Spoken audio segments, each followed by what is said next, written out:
Today's episode of The Bottomless Truth is brought to you by Audible.com. Our friends over at Audible are offering all Bottomless Truth listeners a free 30-day trial with one free audiobook download. Over 170,000 titles ready for you. And they read the books to you. So you can just be lazy. Do your thing. It's audibletrial.com/bottomlesstruth.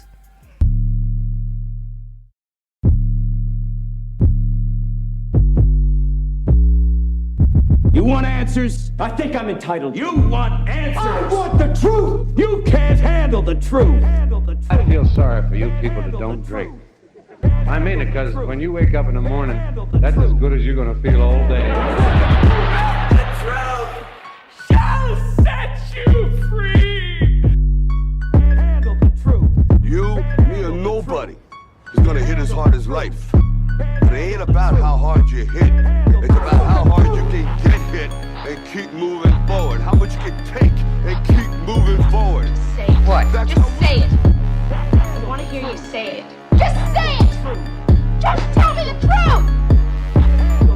Handle the truth. The plan is to educate and entertain? Yep, And we pulling up something? you got it. Well, we're going to call it The Bottomless Truth with CD and Juice. Boosie most recent coronavirus interview on Breakfast Club. We had dude in the house. That nigga Bruh, Boosie That's is insightful out. to say the least. That's put it. Gosh, bruh, hilarious, bro. Bruh, that... And he be so serious when he talk. When he was said, in- we showing titties and we showing booty hole. No, he didn't say booty hole. He didn't say booty hole. What did he say? He said, fuck, he didn't say booty hole. He said, we're But- showing. whatever, Do but- the Boosie voice, right? Nah, what did he say? I forget what he said. Come on, Ray, give it a Boosie But- voice. Come on. Show me your pussy lips for $1,000. No, but he said the same thing on the video, but he was saying when he was talking about raising his kids. Yeah. He was like, you know what I'm saying? They was like, well, how you gonna have a stripper party? One, during the coronavirus. Two, when you got kids living in your house. He's like, they go upstairs at 9:30. 9:30, they go upstairs, and at 10:30, bras coming off. And they was like, what? And then the Charlamagne was like, hey, Boosie, you got to be careful with this Me Too movement, bro. You can't just be saying shit. Boosie was like, fuck that. If my auntie come, she gonna have to take her bra off. I'm gonna say, hey, auntie, it's only titties at this party. What you gonna do? I was like, damn, shame, bro. Yeah. That's crazy. Boosie living In different that- type of life, bro. Yeah, when You gonna he, have to show them bitches. That's what he said. You gonna have to show them. show them bitches. When he when he was telling Angela Yee, he was like, Angela Yee, you gotta come to the pool party. Yeah. And she was like, yeah, but you know, I'm gonna be good. I'm blah blah blah. He's He's like, like, you gonna show your no, titties? it's topless. Yeah, it's You gonna topless. show He's them like, titties. You gonna show them titties. He was He's like, talking no. What did he say? He said, no unequal treatment. If my auntie If my comes auntie to that motherfucker, she gonna have to show them She gonna have to titties. show them bitches. Show them bitches. That's what he said he was gonna have to do. That's what he said. If He you, said- if you, he said- if that's you what he are a said. woman and you go to Boosie's pool party, They disclaimer, topless. you gonna have to show your titties. You got to show you. He said it's topless. I mean, Hey, ain't nobody man, getting it's special just like Mardi treatment, Gras, bro. bro, with no beads. And not only that, during the coronavirus, Way they worse asked than that- bees. They asked that nigga Right. Boosie, All they kind. said, Boosie live in the slums of Louisiana. That nigga got all kind of chlamydia. Well, yeah, because he live in the Atlanta air. now. That's stereotypical, sir. No, Yeah. he's still down in Louisiana. That man got a compound. He got a That's compound I in thought that Baton was here in Rouge. Atlanta. I thought that was here in No, Atlanta. bro. I don't know. Boosie holed up down in Baton Rouge right now. Cause he you know, when the interview started, he was like, yeah, I got this estate. I just bought Yeah, another that's what he mansion said. He said on the next my door. estate. He And said all Yeah, that he 6 did. acres. I Six- said, God yeah. damn. I said, And what's all of that 67 shit- acre, people? all of that shit is in Louisiana because you can Damn. buy that shit for the cheap. For the cheap. Yeah, for the dirt cheap. He just said, I just like buying mansions. I mean, you could tell he got his business head on straight, but they was like, how you surviving? How you making your money? He was like, man, Got you know the we got Boosie Boosie fragrance. juice. I got the He was Boosie like, we got the fragrance. chips. We got that the nigga said chips. the chips. The He chips. was like, we got he said, I get 100K from the chips every quarter every quarter. He said every 3 months, every 3-4 months, I get 100 racks for rap snacks. for Hey, raps. man. Hey, rap snacks are bussing. Have you had No, they're them? not, bro. Those are the worst chips on the planet. Man, okay, whatever. Raise man. but raise each a his chip own. connoisseur. I'm a bro. chip connoisseur, bro, and the I worst guess, chip on the man. planet. Truth is crew know that Munchos. juice Yeah. is a chip connoisseur. That man, Connoisseur. I will never Connoisseur. forget when we lived together. When we all Connoisseur. three of us lived together in the frat house, circa 2012. Yes, That man Ray said, "Chris, I love chips. My favorite chip, sour cream and onion." You already know. Why is that my favorite chip? He said, Slow. because it's got the dip. Because it got the dip On the chip. Because I don't really like the dipping shit. I don't like dipping my chip in nothing. I just like the chip. Yeah, that's a throwback. I like my chip. I like my chip with chip. I don't like my chip with dip. You know what I'm saying? From give me 2 picks. I like chips with my chips. Yeah, I like chips. Like my alcohol. Like I like my bourbon with bourbon. I don't like mixing shit. I don't like juices and like right now, I got a little bourbon. I got a little bourbon too. Yeah, I got a little brown peach, man. Oh, so, wait, let me get the show started. It's delicious. My apologies.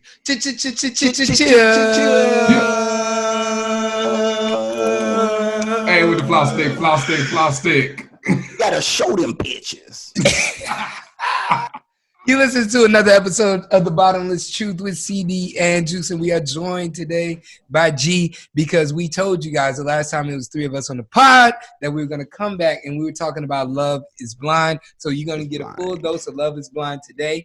But before we get into all of that shit, if you haven't listened to the last episode that we had with Burdened by Opinions podcast. Shout out to Moscato Poppy, Coach Aldrich.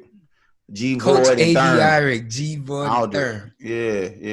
Irick, A.D. What I say? Well, nigga, you act like I know these niggas. These ain't my cousins. You know what I'm saying? I thought it was pronounced Aldrich. It's Aldrich. Why are you so defensive, it's man?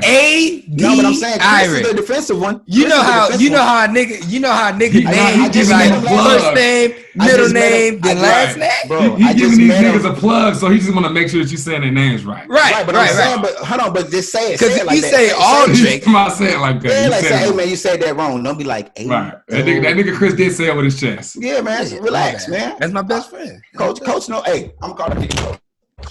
I ain't tripping, bro. You can tell when niggas not used to video. Also, if you're listening on the podcast, like listen on Spotify, if you're listening on Stitcher, if you're listening on Google Play, if you're listening on iTunes, if you're listening on no, not Pandora, iHeart. We on iHeart. Y'all niggas on the playlist? We on Pandora do podcasts as well. We on Pandora as well. Trust me, we on that bitch. I see the streams. We on that bitch, bro. You said we on the door. Yeah, we on the door, bro. Don't come on now. Big facts. And then also don't be so modest, Chris. But you can all check us out on YouTube. Go to YouTube, The Bottomless Truth, subscribe, and you can see us live in color if you've been trying to figure out what I look like, what Juice looks like, and you're tired of looking at our cartoon images. You know what I'm saying? Just come to the YouTube, the Y, the T, and shout out to Zoom. Which one my good side, though, bro? Hold on, 180, and then that's your good side. No. Nah, that's 90, my dude. That's 90. That nigga failed geometry. There we go. There we go. Come on back. Wade still on swim. So yeah, man, we are here. I am CD. I ain't failed geometry. I was just taking a while. I just wanted to pause and let these hoes see the angles. That's all. And if this is your first time listening to The Bottomless Truth, welcome. You are now part of what we call the Truth Crew. And the Truth Crew knows we're 77 episodes in. And the Truth Crew knows we're here to laugh. We're here to joke. We're here to have a good time. We do a lot with music. We do a lot with industry. We do a lot with shows. And so today we are going to break down fucking Love is Blind on Netflix. If you haven't seen it yet, your fault, not ours. It's been out. It was number one for like a month and some change, bro. So we gave you plenty of time. It shouldn't be no spoilers, dog. It's the fucking quarantine, bro. Yeah, you got time to watch. Nothing. Niggas told you to watch that shit. Right. You know how many shows I've watched, bro? I've watched literally every fucking thing, bro. Netflix everything that's out. Niggas out, bro. You know, before the quarantine, you could ask nigga, bro, have you seen or have you heard of Little Fires or whatever that show is? Before the quarantine. Little Fires Everywhere? Yeah, Little Fires Everywhere. People would be like, nah, I ain't heard it. Nah, I ain't heard that shit. Oh, yeah, now they're like, oh, yeah, I got quarantine. Not only have I heard of Little Fires, I know who in that motherfucker. Somebody said, have you seen Little Fires Everywhere? I'm like, shit, Kerry Washington. With Kerry Washington? Reese Witherspoon? Yes. Yes. Okay. Yes. It's on the list. Yeah, I know exactly what you're talking about. Actually, I'm starting it at 8. Yeah, exactly. tonight. I've been watching a little bit of everything, so everybody has seen Love Is Blind. Hey, y'all boys want to go ahead and say one thing that y'all done been doing now that y'all on quarantine versus what y'all was doing before? I'm doing a lot. I'm just doing a lot more reading. I finished Game of Thrones on last Thursday, the first Game of Thrones book, and that was a goal of mine last year, and I didn't finish. So I finally fucking finished, and I finished it during the quarantine. And now I'm rewatching Game of Thrones, and now I'm so much more invested in the characters. Man, it's just about to go down. It's crazy. Young biblioteca. Yes, sir. What about you? I started writing again. So, like jokes? Yeah, when Ray and I started the podcast, I was, there was a stretch there where I was doing my private chef thing. And then there was a stretch, like during that stretch, I had some additional time to myself. And so I started writing a script around, similar to like a Master of None / Instagram for Black males. Oh yeah, I remember that shit.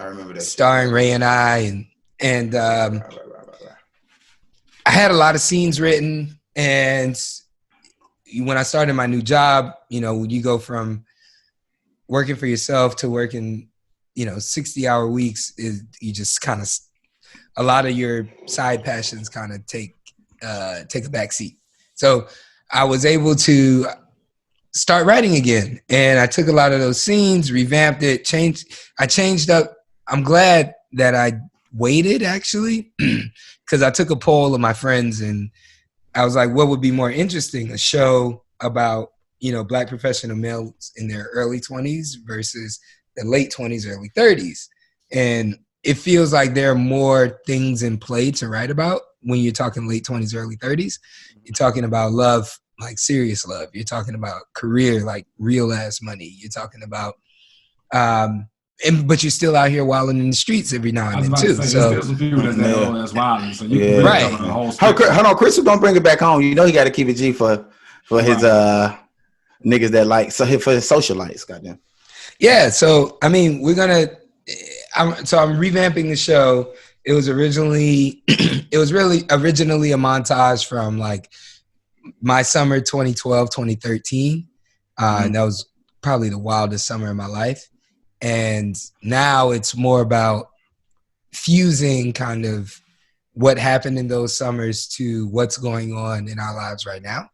And and I think it's just more interesting. It's like Insecure, but probably, more satire than Insecure. So similar to Atlanta with the satire, but a real storyline like Insecure. So, and it's called Pre-Gaming because if we think about the game of life, it's all about finding someone, settling down. Like everybody always tells you, when you find someone and settle down and have kids, then you're like living life and like that's the game.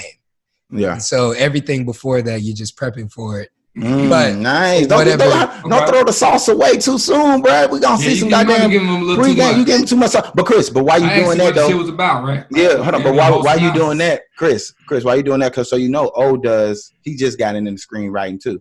Everybody know we had him on the pod. He acts. He's been in several movies and things like that. But he got a book that Will Smith swears by, and it's called Story. And it says substance, structure, style, and the principles of screenwriting. This lets you know like the ins and outs of screenwriting, what you need to do before you write and all those things. And you probably are like one of the best people I know in regards to like processing and retaining information. So they didn't paying us to do this, but that's the first time you mentioned you got back to writing. So you should just get this book. I screenshot you the book so you can have the title and everything. And I guarantee you with your ability to retain information pretty quickly and with your ability to not only retain it, but use it, I think you could get this and write your script at the same time, as in writing it as correctly. It's happening, yeah. Exactly. Instead of having to read the book first and then write, you can actually do it in real time. So I'm going to send you a screenshot of this. And I just thought about that. I'll check it out for sure because another thing is, I don't dive into doing anything blind. Right. When I jumped out to be a private chef, I had been cooking with my dad since I was 6 years old, right? So like this writing thing also, it was more blind when I started, 3 years ago. But now I have actually, like I've taken Judd Apatow, I've taken Shonda Rhimes. His name ain't Jude. His name's Judd Apatow. I was Judd. Okay, cool. That's exactly how. That's how you say it. Okay. Because people say Judd Trying to correct the Apatow. nigga wrong as hell. No, I didn't. No, I didn't try to correct him. I just told him what I thought it was. I just literally thought it was Jude. Yeah, but he's got a master class. I signed up for master class. My homie did too. I did watch Timberlands. It was dope. Yeah, it's really good so far. And so I'm doing a lot of the cooking master classes just so I can stay on top of my chef shit. And then I've done Judd Apatow. I've done Shonda Rhimes so far. You watch Spike Lee's? Because that was great. That's the one I got queued up next. Oh, okay. Spike Lee's is dope, man. Put the phone away. That's the biggest thing I remember from watching his.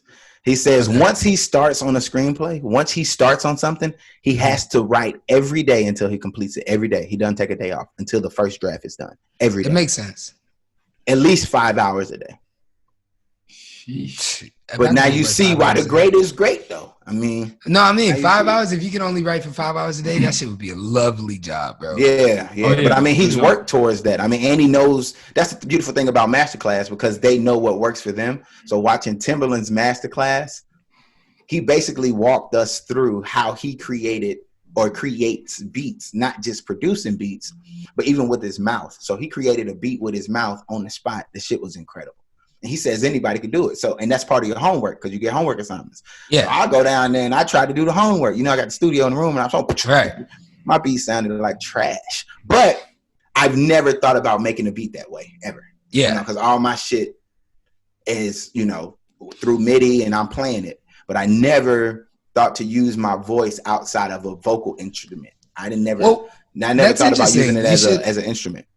That's interesting because G and I were both step masters, right? And when I used to create steps for the chapter, I would take out my phone and be walking through camp.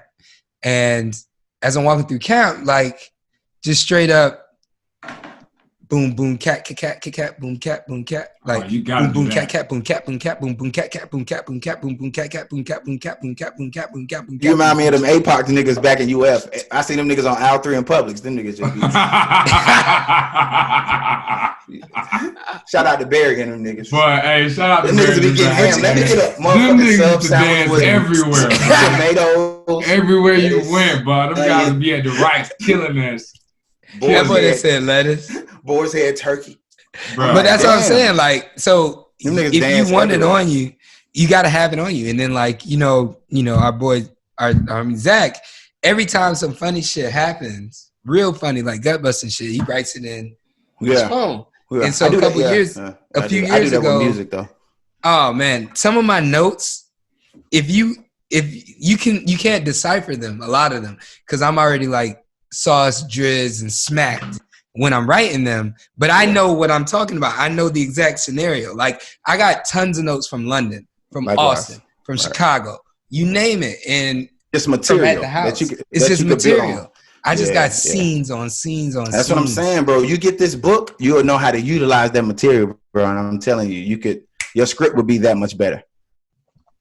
Yeah, we're gonna check it out. Maybe it'll hit a screen, but this is just a personal project, man. This is something that. But go ahead. I mean, it doesn't. I mean, because it's still a way to write it. You know what I'm saying? So it gives you the outline of how to approach just writing. Period. Because whatever you do, you want to do it right. Exactly. And knowing you, who damn near does everything that he touches the right way, get this book, bro. I'm telling you, your script may actually take off if you. I sent you some pages. You didn't give me no feedback. When you send me pages, because I ain't got nothing in my email. Fired.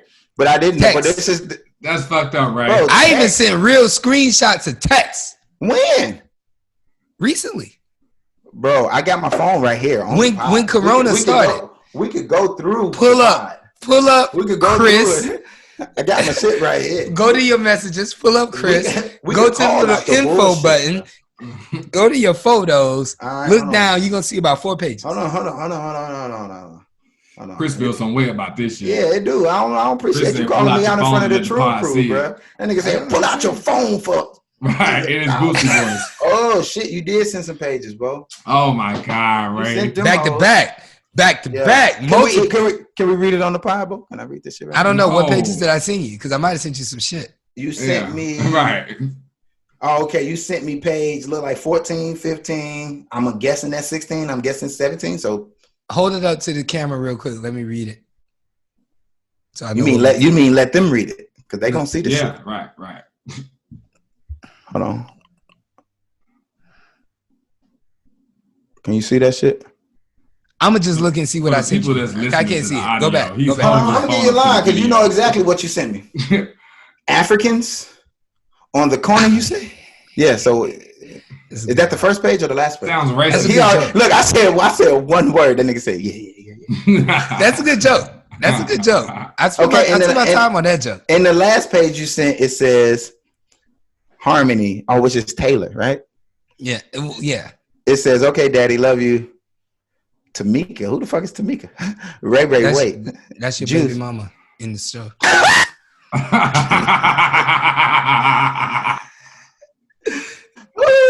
That's your baby mama, bro. You should get to know her. That's so funny. Go ahead and read it though. Read it. Go ahead and read a couple pages. Let's see, because I can't pull it up. But you're introducing Harmony on this page. So it says Harmony, Juice. Go to the first one. Go to the first one, because I'm sure I sent it in some kind of logical order. I don't. Yeah. So you really want me to read the shit on the podcast? Sure. We're gonna go through the script right now on the pod. Yeah, we'll just go. Okay. So I sent this to him a while ago, so this might have changed. So that's why I don't care. But this is what I started writing like years ago. Because when I sent this to Ray, I was like, "Oh shit, I found the script." Because I thought I lost the script. Remember that? I remember you sent that. Now I noticed that. I thought I lost the script because Yeah. somebody stole my MacBook at the airport in Miami airport. Right. And luckily, I saved it to my iCloud. 3 years later, I got another MacBook. As soon as I opened this MacBook, that motherfucker, and I logged my Apple ID to it, everything just that motherfucker just was on my desktop. And I was like, thank you, Jesus. So do you think you took that as some sort of sign, like get back on it? Yeah. Oh, for sure. Of course you did. Yeah, I know you. All right, so look. So we just going. If you the Chuku, you know me and Ray. So here we go. Options. Right. So I'm not going to even say who's speaking. So I'm just going into it. But the characters on this scene is literally Juice and CD together. So we'll see it. So it's options. Do I look like a barista? I just need a cup of coffee. They are both on the counter by the cappuccino machine. Use the French press. You would have a French press. You would have a fucking French because press. I want some too. The grounds are in the cabinet. The Nicaraguan. That's a tongue twister. The Nicaraguan blend. I just got it from the African store. Niggas don't realize Nicaragua isn't in Africa. So my man's saving a shit ton of shipping costs. He's Nigerian. Obviously, I brought a pair of AA batteries from a Nigerian dude once. They ain't fit. Africans. That's fucked up. That's racist, Chris. Yeah, it is. But it's true. That's hilarious. On the counter, you say, turn my motherfucking boy bands back on you. Oh, turn my motherfucking boy bands back on you. Killing my motherfucking vibe. Okay, Kendrick. Shit, Nicaraguan sounds Africa as hell to me. You fucking with my chi. One-Way Morris is my spiritual animal. Oh yeah, it's a boy band Friday. I'm reading it backwards. So you went from being racist about Africans to being racist about so harmony. So the harmony page you sent is actually the first page. Yeah, that's probably right. Okay. Oh yeah. Well, okay. Well, we gave him enough though. We gave him enough. Maybe at the end I'll have a reading. I pulled it up on the laptop. But see, that's beautiful though, because True Crew didn't know that. True Crew, like we talk about, your sexcapades all the time, what you do.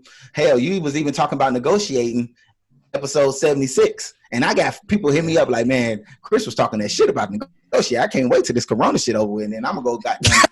Nigga, I'm lining my shit up. I know. But it's real. But then on top of that, now they log on to this pod, and now Chris is motherfucking doing some scrrowriting shit. Yeah, man. I'm a Renaissance man. Renaissance man. And then they see you on video. They might be like, all right. Maybe I'd be like, all right, Chris, you might see your DMs like CD on the move. Here we go. On the move from Hope. On the move with the DMs. Maybe not. I'm trying to get in the curve DM game soon. We'll see. You trying to get into what? You hear that, hoes? Y'all better hurry up and slide in. Hurry up. Deadline almost up. Safe. Face ass. Safe. You know how you look at the umpire to see if you say? What? Fuck you, Rick. Bro, y'all. Why we both did the same thing at the same time? Safe. What you got? You slide in first. You slide in bullshit. Hey, Chris, you already know what I've been doing during the quarantine. Safe. Oh, that's right, G. We didn't even get to your shit. My bad. I'm keep y'all niggas on track. Appreciate it. I've been running, bro. I've been running. Oh, that's right. You've been doing the Nike mile run. Yeah, I'm in the run club now, boy. Well, you actually ain't been doing that much running because CD is above you in the app. That nigga CD run every 3 hours. Figgity. After this pod, he gonna go running. About four. I went running for the first time yesterday. Ever since, because you know y'all put y'all stats on the thread, and y'all the most non-humble niggas I've ever seen in my life.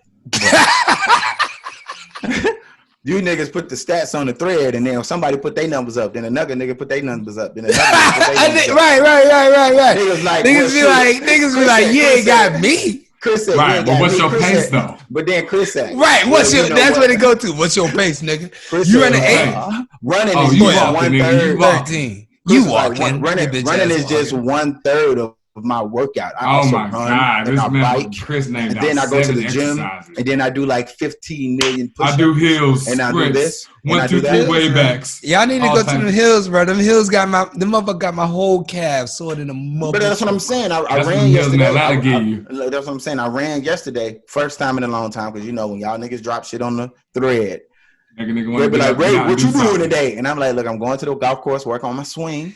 You know what I'm saying? Nigga like, nah, get on these, run these laps. So I said, fine. So when I came back from the golf course yesterday, I came home, put on my goddamn running shoes, and I said, let's see if I can fucking run. So I ran for a mile, and when I tell you, y'all been in the neighborhood, y'all been in the house several times. I live on like 20,000 hills. So you do live in Atlanta, right? But I'm specifically where I live though is incline, decline. That's the same way. Man, my legs was burned. My neck was on fire. But you know, I ran a mile. It was cool. It took me about 10 minutes. But I want to get out there tomorrow too to see if I could continue to push myself. Cause that nigga Joey running like 9 to 10 miles. No, some people can do that, bro. Jay like, Joey G. Yeah, man, that's a different specimen. Joey on that. So my big goal is actually in my building. There's 25 flights of stairs, and so if I can go up and down 4 times in 45 minutes, that's my like ultimate fitness goal. Because right now it takes me an hour. Most recently, I did it in 50 minutes, but the first 2. I can get like up and down under 10 minutes just because I can run the whole time. When I get to number 3, nigga, I start having to walk. When I get to number 4, nigga, I be on 17. I will sit down. I be like, nigga, it's tough. I need a little. I can't move. You feel like you can't, like my legs will not go up another step, and you just grind up to the top, and it always takes an hour. So I'm like, ultimately, if I can get every single up and down under 10 minutes with a little bit of leeway, that's why I got 45 for 100 flights. 45 minutes for 100 flights. That's when I know I'll be in like, I'm in tip-top shape right now. You getting there, Bo. I see you though, Bo. You working, bro. You running, biking. You gotta shave off 5 more seconds. Yeah, that's a big 5. That's a big 5 though. Yeah. You know, I used to goddamn be with the track students. You know, I was student manager of the track team at UF, nigga. That's all the difference in the world, nigga. A second, a millisecond, a half a second. I think student manager might be a little exaggerating. But nigga, I got 3 rings, nigga. I'm not exaggerating at all. Nigga. Can't hate on the rings. Well, I'm not exaggerating at all. That's what my title was, and that's what I received a scholarship for. Nigga, I was a student manager for the University of Florida track team for 2 years for the 2000 and 9-10 season, and it was incredible, nigga. Bruhs always know how to hustle. Everywhere. Bruhs know how to get that money, get that bag. Dope.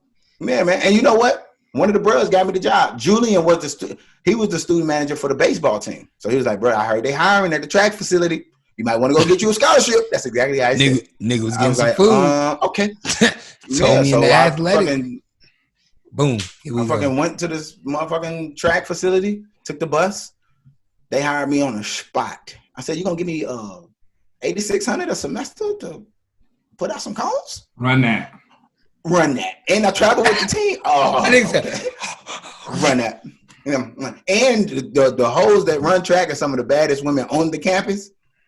Oh yeah. The track hoes was. And I get like all access to everything, and because you know that University of Florida Gatorade is a lot different than the Gatorade they sell in the stores. I want you guys to know that. I want my truth. I didn't know that. Oh yeah. That's at the facility. Yeah. It's at the primary facility, bro.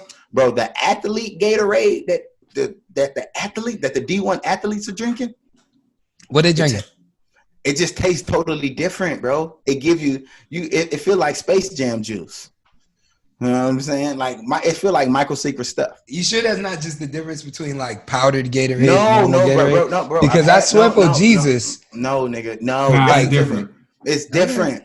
I'm telling you, it's where Gatorade was invented, and I'm telling you, they give these athletes a different kind of Gatorade, bro. They give them the secret sauce. They give them the sauce. Blueberry and Frost Gatorade ain't never taste so good in practice.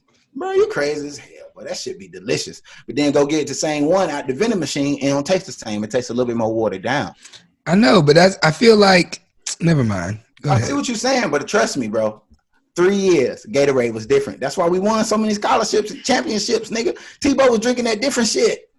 See, bro, I'm not mad at it. Now they came back to Dabo Sweeney, and now y'all done took our recipe. Y'all done took our Gatorade recipe, and now y'all got down winning national titles, and that's chips. Bullshit. We'll figure it out. You know what I'm saying? We're still on top. You guys are in like top 10ish. Yeah, we are. Anyway. One day Clemson and Florida square off for something meaningful. Yeah. We'll murder you guys. As long as Trevor Lawrence is out there. We got the next number one motherfucking guy. I ain't scared of that. DJ Sunshine. Go look up DJ Uiagalelei. Go look up DJ Uiagalelei. Look up DJ. Shut the fuck up, man. I'm not gonna fuck about DJ. With this whole Rona shit, I don't even know if all this shit gonna be the same. With this whole Rona shit, I don't know. Football. We have no clue what's gonna happen, bro. We have no clue. Man. I hope we get football though. I'm not gonna lie. We'll figure it out. But Love is Blind. What else we got? Hold on, wait. What else we got before we hop into the show? I think we covered everything. The sucky thing about the Zoom thing is, the beautiful thing about recording it early on our original way of recording, I'm able to see the timestamp. So I'm able to see where we at time-wise. Are you able to see where we at time-wise? I feel like if you move your mouse, it should be. I did, but I can't see. I can't see no time, like no legit, like minute-wise. Me either. It's fine. We don't. It's fine. I just but I always. But we know about. If I had to guess, 25. About 25. About 20. It don't matter. I'll start my timer maybe 30 right now, minutes. so we'll know moving maybe forward. 30 minutes. Okay. All right. So, ooh, shit. Me, that program note. Hit. So our last episode got a lot of buzz. The one we did about Burden by Opinions? Yeah, we had a nice little episode with Burden by Opinions podcast. And there were a lot of women who were not exactly happy with a lot of the opinions by the Burden by Opinions podcast brothers. So I got a scathing Instagram DM from some folk, and it was at like 6 p.m. No, I lied. It was at 9 p.m. And she said, we have been on a Zoom call dissecting everything about this podcast since 7 p.m. And I that's said, right. You sent the screen. And I was like, that's 2 hours. Your dissect session was longer than the actual podcast. Figgity. Big figgity. So instead of them bombarding me with comments, because for whatever reason, I came off as good in this podcast. Thank God. Actually, I've been getting a lot of texts recently. Not even about this most recent podcast, but maybe about the last 3 podcasts. Niggas been hitting me up and was like, "Hey, man, I wouldn't say this, but I could see where Christian's coming from this week." Like, you've been getting a lot of that, like, because you be having like them outlandish views, and sometimes they could be like, "Chris was on some shit today," but the past 3 podcasts, females been hitting me. I sent you a screenshot. Yeah. Somebody was like, "Who is this Chris guy?" This is my first time listening to the pod, and he sound like me. He making a lot of sense. I don't know what you did. Well, it's because I think it's not even that. I've just been listening more, right? And then, like, we have a lot of female listeners, and they like to come in and get a male POV on a lot of different scenarios. Chris trying to just get some push, y'all. There you go. I mean, come on, y'all. Come on. Chris was really about to break it down. You thought I was going to give you a platform? He started talking all goddamn. He talking about some. What it really is let me break it down and tell you what it really is. That nigga said it an angle. Nah, G. He said, nah, G. No, seriously though. Seriously, I just don't think a lot of people listen, and I listen a lot. I think, to get especially when I'm smoking, to get that, especially if I'm high, I'm like, I just listen to what you tell me, and I can take it, retain it, figure it out. That's what I said. I said that earlier in the podcast. I said you do have an ability to, and then I moved information. Yeah, and I think I moved in different arenas, right? Like I've moved when I've liked a woman, I know how I move. When I don't like her, but she's interesting. This is great for Love Is Blind segue, by the way. Yeah, this great is segue. This is perfect. Yeah. I know how I move. And when I just need to get a little, have an interesting story for the pod, I know how to move. And so what a lot of what I'm saying is I'm giving thoughts on how I move when I'm really feeling someone. And I can speak from, and I can also just speak from experience at this point, right? Where it's like, here's how I think in this scenario. But I also think about a lot of how women would think in the same scenario and why I think differently than they do, et cetera. And so when we say like burdened by opinions, when the guys say things that can be controversial, I try to look at it from the other point of view and then speak my piece with everything that I know. So like last week when Therm was like, he doesn't know, why is it that a lot of super successful women, why aren't they cool? Or why do they have bad attitudes, right? Like that was a topic that brought a lot of fire from the women. Then another one was when D Stu was talking about their podcast and how he catches a lot of flack from different women because he brings up like, stories about sex and things like we do on the pod from college, even though he's married now. And so the question I got was, well, can his wife come on and say the same stories? And I was like, of course. Sure. He better feel that way if he's telling stories on the pod about his college. Yeah, if he's telling, he definitely feels that way, bro. But I'm sorry, that first statement was crazy. I just keep it 100. What was the first statement again? Wow, super successful women got a bad attitude. Come on, man. That's a naive question, man. Like, that's why the chicks got mad. I know why chicks hit you up about that. They like, what you mean? You motherfucker, you know why we got a fucking attitude, because all y'all motherfuckers be bullshit. Every time I said that on the pod, bro. I said that on the pod. Okay. I said you said you didn't listen to it. You know why they got an attitude.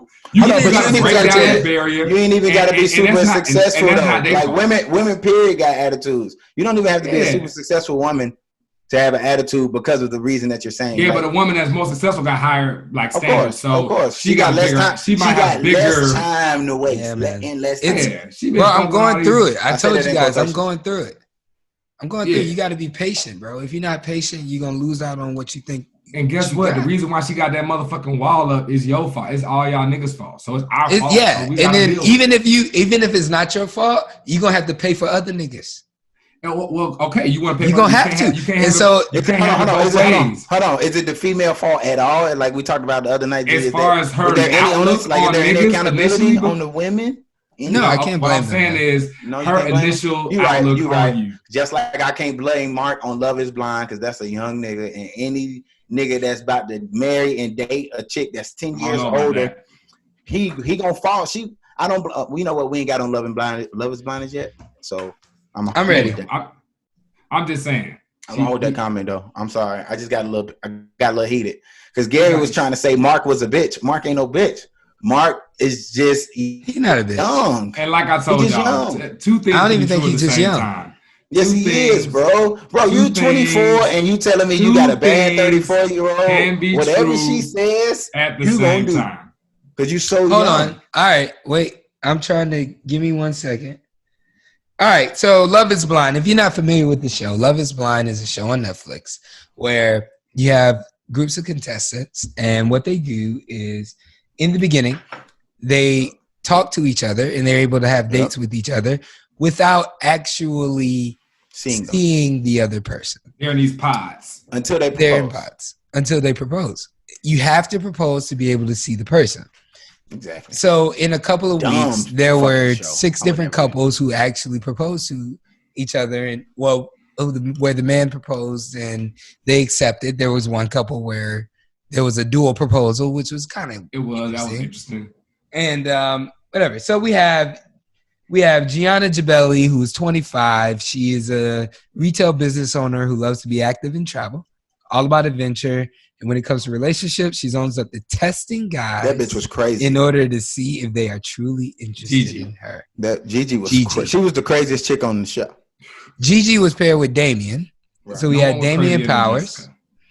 Damien is a manager of industrial supplies, claims to be the life of the party. According to his Instagram, he loves to travel, hang with his friends. He's always playing matchmaker, but hope to find someone special. So that's Damien and Gigi. Fucking Damien and Gigi. Wow. I know. They were a handful. Then we have my man, Matt Barnett, a.k.a. Barnett. Matt's an engineer. According to his Instagram, he's a world traveler. He's been to Stonehenge, Paris, Rome, and more. His Netflix bio says he's looking for a mature relationship after realizing he put the happiness of others before his in his previous ones. Fucking Barnett. Barnett said that? Barnett. Yeah, bro. Hey, man, these niggas know who these people are. We said no spoiler alert. Barnett said that, bro. Then we got Jessica. That was the ladies' That's man. the shit they turned in at the beginning of the show, bro. I understand all that. I'm just saying I don't get that from Barnett after watching the show. None of that says Barnett. Well, we gonna get into that. Barnett seemed like he had a slight little fake side, but that's what I'm saying. That whole thing was fake. Barnett didn't even write that shit.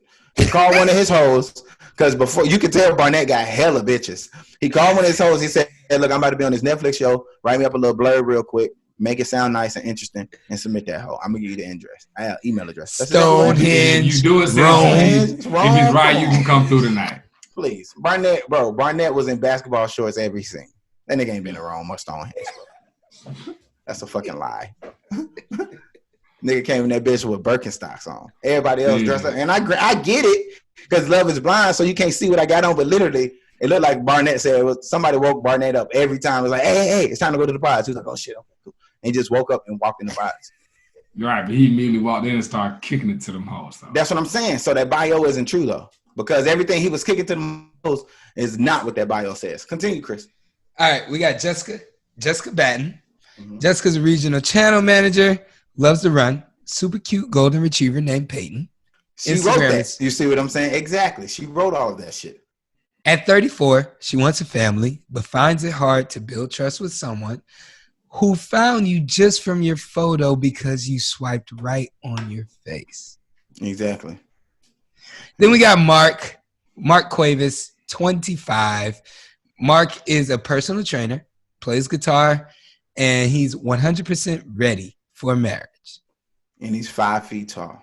They really showed him playing the guitar. That must mean that nigga suck. No. They showed him playing the guitar like twice. Yeah, he did. Yeah, he did. He had two guitar scenes. Yeah, about two. Yeah, he No, brought a no, no. guitar. And he brought and one time. Oh, brought yeah, the one guitar time he in the did, pod that's with right. him. Yeah. Yeah. Okay, yeah, I remember that. I feel Cameron like he brought Hamilton. in there, but he didn't play it. Go ahead. Cameron. Who's Cameron? Cameron Hamilton. Oh, we know. 28. Yeah, we know who Cameron is. 28. Cameron Yeah. is a chief data scientist who studied psychology, calls himself a nerd.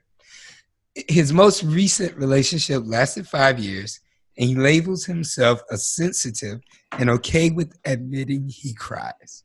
Yes, he really wrote that. You see what I'm saying? Like That's how he really wrote that's it. true. He wrote it. That's Cameron. Specifically, Lauren Speed. I didn't realize that Lauren was 4 years older than Cameron. Lauren better than a motherfucker. But Lauren sexier than a bitch. Lauren, wait a minute. Lauren the black chick. That Oh, date yeah. Cameron. Yeah. Yeah, the one. Yeah, but you know what? Man, I can't wait till we get into this show. Oh, Yeah, man, that's just We almost that's what I'm there. saying. All right, Let's let's get go. into it, bro. Lauren's 32, chief content creator, model, proud dog mom of a terrier named Mr. Sparks. She's ready to find a partner, but says she has built up a wall. Then we got Cameron Morton, 34. Cameron is a social media and marketing manager in Atlanta. He's also a personal assistant on Bravo's Real Housewives of Atlanta. Now he's ready to settle down and meet his future wife. Diamond Jack was 28. I didn't realize they had that big of an age difference either. Diamond's 28. She's an NBA dancer for the Atlanta Hawks. She has dated everyone from athletes to playboys. Living in Atlanta. Yeah, living in Atlanta, she feels like the guys know they have tons of options and they date accordingly. Damn. And it's true. It's so true. It's true. Bro. It's true for broke niggas. Hey man, can I make a general statement about this show before we actually get into it? Just go ahead. Not after the introductions. I gotta get Then some off my chest. Then we had Kelly Chase. She's 32. She's a health coach, owns her own business. Wants to take most of the guys. She meets most of her guys on apps or through friends, but admits she's been focused on more of a connection in the last couple of years. And she was paired with Kenny. Kenny's 27. He is a specification sales. He's super cute corgi named Penny. I guess that's a dog. He loves to box and brawl for a cause. Kenny was lame than a motherfucker. Yeah. He believes that communication is the most important part. He was lame. Kenny and Mark, they were some lame ass niggas. He's a self-proclaimed dad joke mixologist. See what I'm saying? That's just lame stats right there. That's not a bad bullet. That's a bad bullet point. That's a horrible bullet point. A bitch, imagine if that's on your Twitter profile and a bitch read dad joke mixologist. She gonna press decline. Swipe left. She gonna swipe left. If it's on Tinder profile, that's a swipe left. Nothing about dad joke mixologist is interesting, and no chick is gonna say yeah.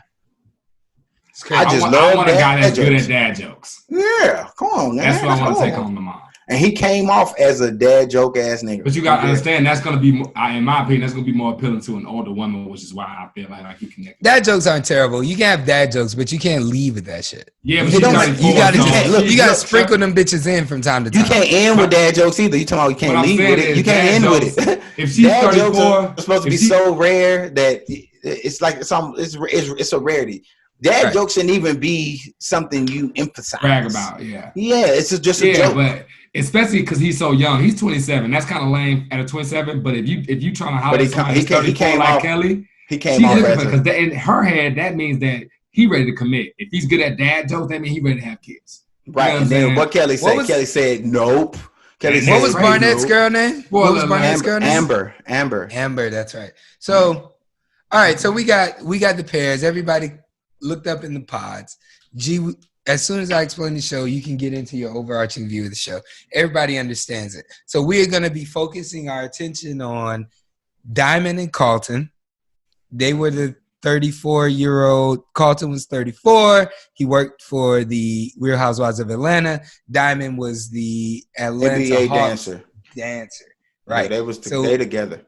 They both black too, by the way. Hold on, and just for the Truth Crew, can you get that man's occupation one more time? So Damon and Carlton. Carlton, he's an assistant for Real Housewives of Atlanta. Of course he is. And Diamond is Atlanta Hawks dancer. Mm-hmm. He was so confused, man. Just let me know when I can start, bro. Just let me know. You can go, bro. Look, but I gotta say this because my phone froze, so I can't read no more bios. Carlton is out of all the people participating on the show. Carlton needs the most work. Like he's dealing with some things. Like Carlton got real ass issues, bro. He got real ass issues, hold on, man. y'all. Let's just pause. He was so on that. fucking sensitive. Let's just pause on that. The nigga cried every scene. In my opinion, baby. Baby.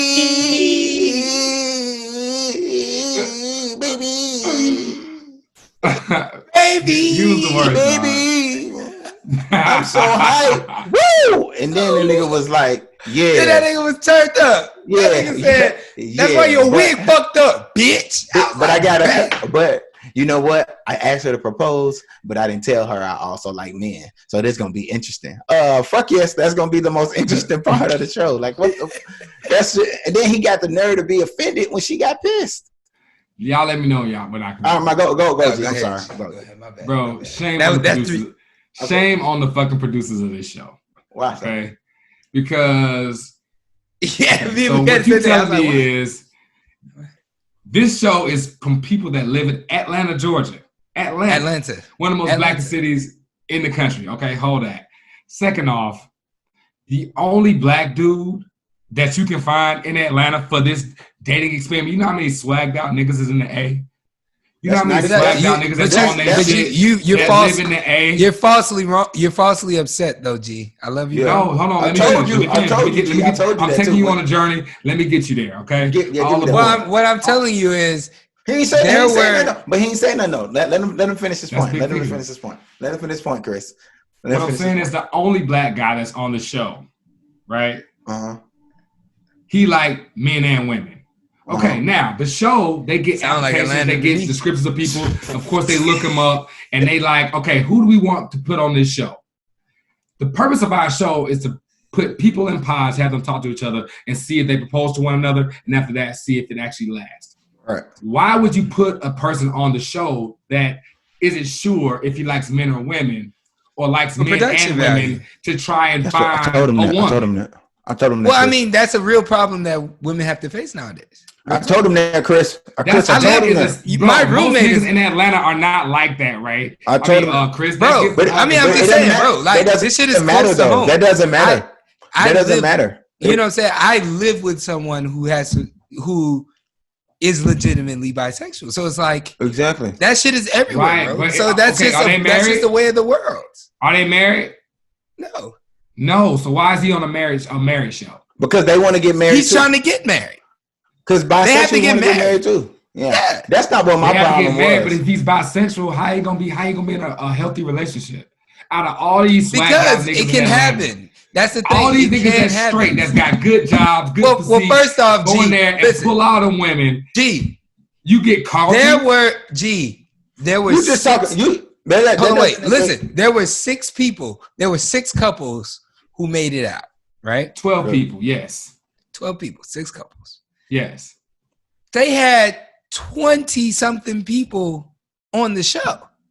How many black dudes? There were a lot of. There were like no. That's talking about the one that got selected. You talking about the one? If you look at the pilot and you look at the second episode, there are a lot of black guys. There's like 3-4 black guys. They didn't make it on the show, Chris.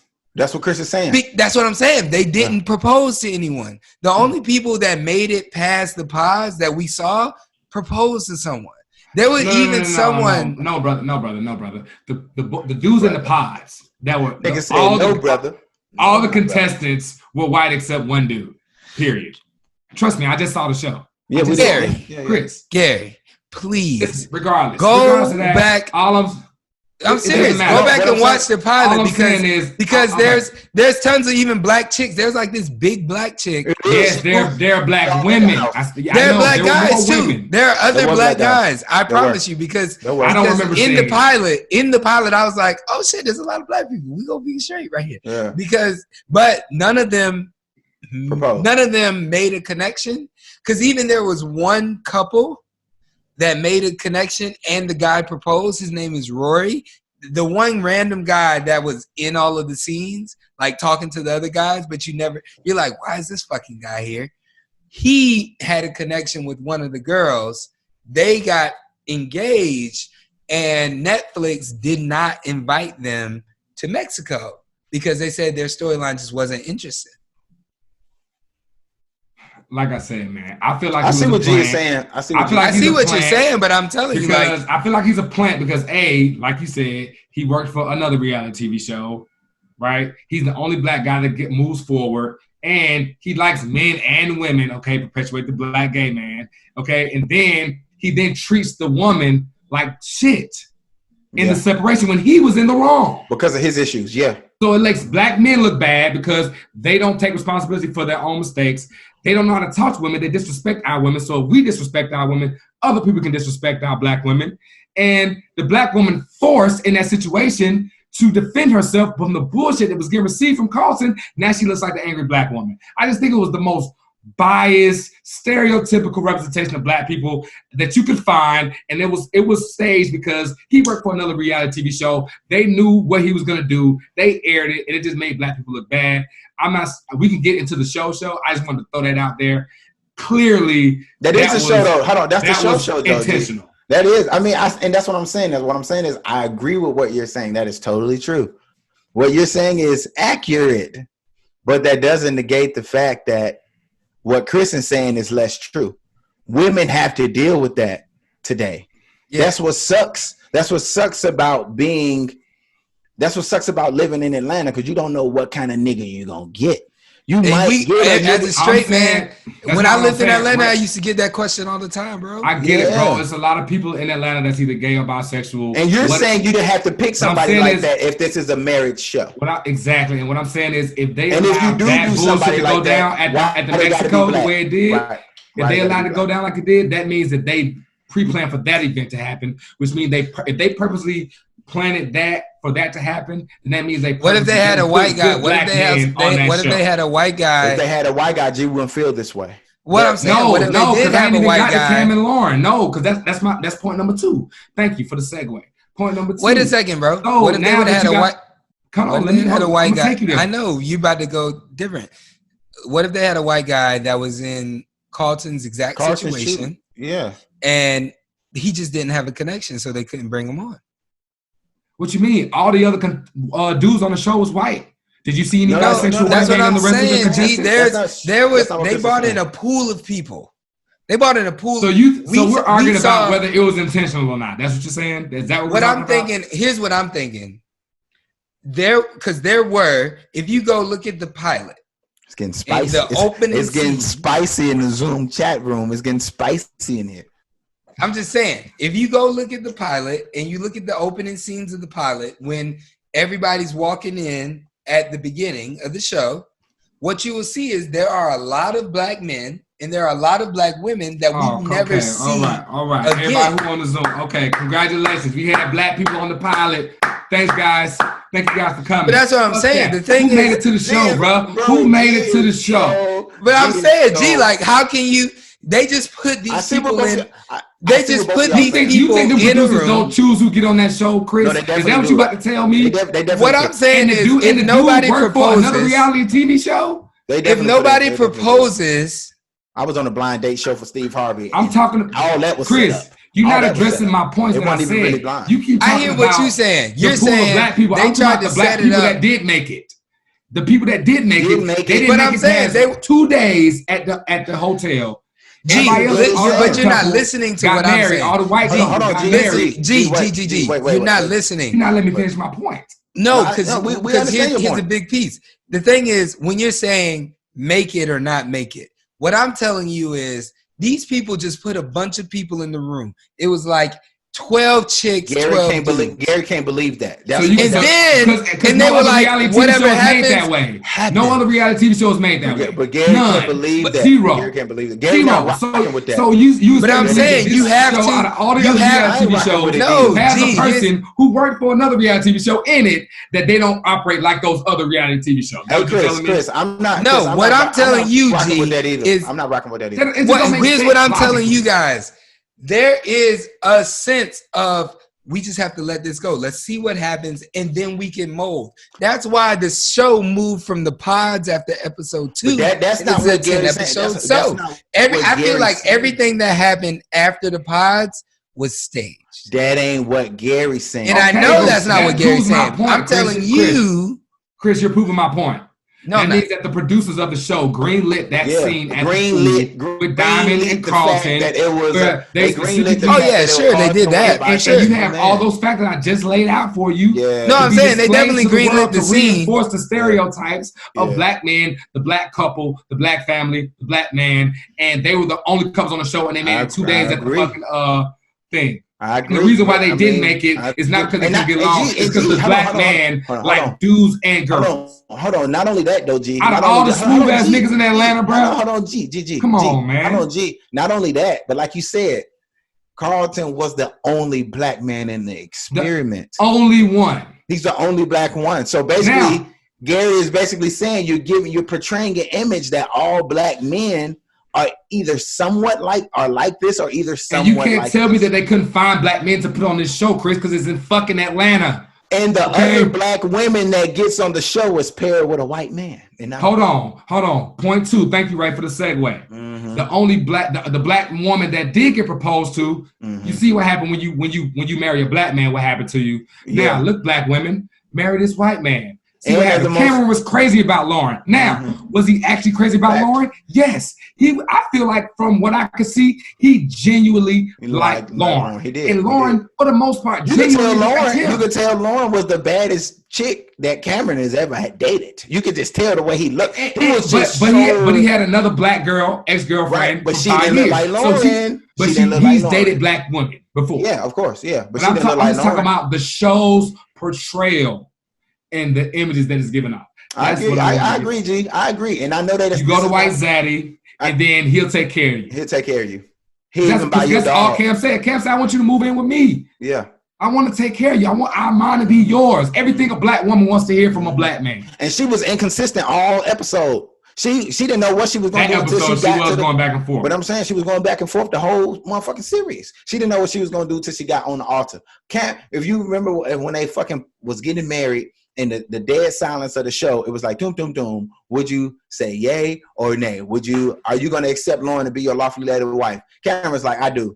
Fuck the dead noise. Fuck the intense music. That's why he went first. Yes, nigga. That's why he went first. Lauren, they went to commercial break. They came back. They went to commercial break. They went to commercial break. They came back. Lauren was like, she looked at the motherfucking family. She looked at her big brother for the play call. She like, bro, what we doing? Are we gonna call an audible? He's like, nah, you know what? I seen that nigga. I like that nigga. I'm like, Dad, I met you. Met him. What we gonna do? That's the only good part of the show because okay, cool. That's one thing that is, for the most part, true about black families. They will accept you as long as they're person of the family that you're dating. You show that you really are into the person in their family. And Cameron was head over heels for Lauren. He was. You can kind of tell. You making great points, bro. But that's what gets portrayed in the show. That's what gets highlighted. And the black couple, they out on episode 2 because they find over the black man's sexuality. Is this real? I wasn't happy about it. Here's what based in Atlanta. Here's what I'll say. I know personally 20 swagged out niggas that could have been on that show. But what I'm telling you, G, is right. And because I'm from Atlanta, born and raised. Here's the difference of my opinion and your opinion. Okay, speak on. I 100% agree that they probably exploited the scenario. Stereotype images to portray and reinforce stereotypes of the black man, the black family, and the black woman in different aspects, all in the same fucking time. And then you can't even see it because it's hitting you. I don't know why you so mad at me. I don't know why you so mad. I told you I had to get some off my chest. It's the dreads. It's the dread, but I feel G's passion. It's the dreads. I get energy from my dreads. That nigga said it's the dreads. Every centimeter that them dreads grow, I mean, I'm telling you, that nigga G turn. G get blacker and blacker and blacker. I love it. I guess, man. Look, but listen, let me finish. The nigga pulled up today. He dropped off 5 hidden color DVDs. Hey, real talk. Everybody who listens to this pod, go look at it. Go on everything, bro. All nigga pulled up to the crib. Then nigga especially the first. Hidden colors 1, 2, 3, 4, 5. He said, "Hey man, watch this. You and Taylor need to learn some." You and Taylor need to watch it. I said you and your daughter need to watch it. It's Black history. Keep going. All right. So what I'm saying So is, yeah, that's all I wanted to say. I want to get it off my chest. You That's did. all. Okay, You G, did. wait, give me a second. I gave you your time. Oh yeah, that's right. Go I was ahead, quiet for quite some time. Gene did a podcast before. He don't know how this go. So I agree. That scene, crazy. It's not the scene. That's what you're saying. Gary not saying the scene. He's saying from top to bottom, this is how black I men know are what you're portrayed. saying, but I get it. I get it. I 100% understand. Right. What I'm saying is, if he's talking about was it orchestrated through that scene, I agree. The only difference that I have is when you come back and say all of the niggas in Atlanta, because I know this person, and all I was saying was they probably did a normal casting call. They had a diverse group, because you can look at all of the people as they're coming in the pilot, and they have a very diverse group of people. And what happened was, this is a wild ass fucking experiment. Like you're telling someone to propose to another person in a couple weeks span. Of course, there's going to be a lot of people that just don't make it. And so the two black people that so happen to propose to each other had a crazy storyline, then they exploited it. That's the course of action that I believed happened. So let me get this straight. Hold on. So you think see what I'm saying? that Carlton sat down, told the producers that he liked women, because they put the men in one pie and the women in another pie. They got to talk. And so that's why I said Chris don't really understand you. I said that Chris don't really understand the you. man has to marry a woman. Okay, that's the basis of the show. You picked the black dude that like men and women. The only black dude. What? Why? What was he can't? You said the man has to marry a woman, and then you say he likes men and women. What the fuck? There's no negating factor in that. No. But what Gary because they're saying, bisexual men who want to only marry women. But what that's why I don't understand why it's this huge. What you're saying is you're giving the black male perspective. This is what the so black male what I'm saying. So what if they just wanted to look for a bi man? And there were three of them, and you know what? And they picked the black man out of all three. I would have been okay. I would have been okay with that. You wouldn't feel so strongly about it. You're acting as if. Here's what you're saying, though. Hold on, I'm going to tell you acting as no wait. You're saying you're telling the world today that there is a problem.